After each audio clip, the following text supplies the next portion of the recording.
महाकपि का बलिदान। हिमालय के जंगल में ऐसे कई पेड़ पौधे हैं जो अपने आप में अनोखे हैं। ऐसे पेड़ पौधे और कहीं नहीं पाए जाते। इन पर लगने वाले फल और फूल सबसे अलग होते हैं।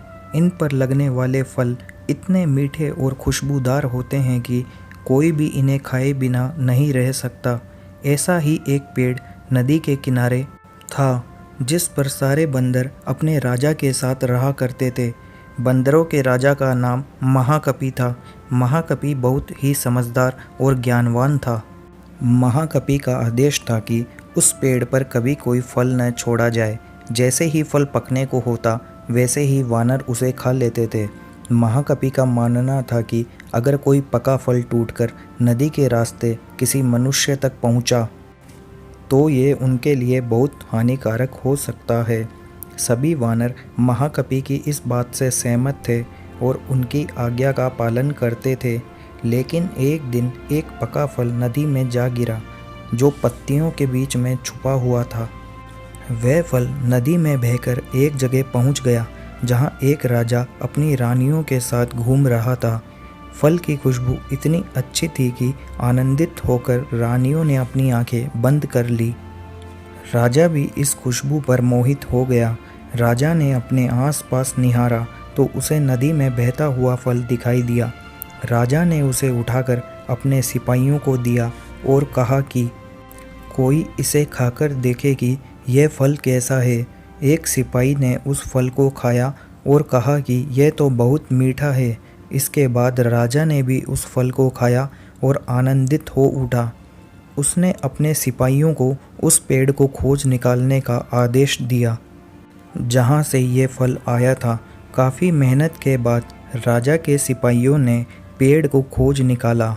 उन्हें नदी किनारे वो सुंदर पेड़ नज़र आ गया।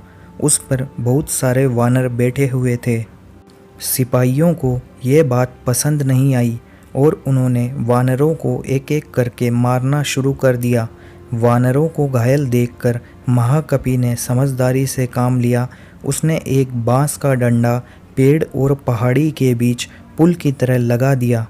महाकपि ने सभी वानरों को उस पेड़ को छोड़कर पहाड़ी की दूसरी तरफ जाने का आदेश दिया। वानरों ने महाकपि की आज्ञा का पालन किया और वो सभी बांस के सहारे पहाड़ी के दूसरी ओर पहुंच गए। लेकिन इस दौरान महाकपि बुरी तरह से घायल हो गए। सिपाहियों ने तुरंत राजा के पास जाकर सारी बात बताई। राजा महाकपि की वीरता से बहुत प्रसन्न हुए और सिपाहियों को आदेश दिया कि महाकपि को तुरंत महल लेकर आएं और उनका इलाज करवाएं। सिपाहियों ने ऐसा ही किया, लेकिन जब महाकपि को महल लाया गया तब तक वह मर चुके थे। दोस्तों, इस कहानी से हमें सीख मिलती है कि वीरता और समझदारी हमें इतिहास के पन्नों में जगह देती है। साथ ही इस कहानी से यह भी सीख मिलती है कि हर मुश्किल घड़ी में हमें समझदारी से काम लेना चाहिए। तो दोस्तों, आज की कहानी आपको कैसी लगी कमेंट बॉक्स में ज़रूर बताएं। साथ ही साथ इस कहानी को एक लाइक कीजिए, अपने दोस्तों के साथ शेयर कीजिए और अभी तक चैनल को सब्सक्राइब नहीं किया है तो चैनल को सब्सक्राइब कीजिए ताकि जब भी मैं वीडियो अपलोड करूं आप लोगों को नोटिफिकेशन मिल जाए। धन्यवाद।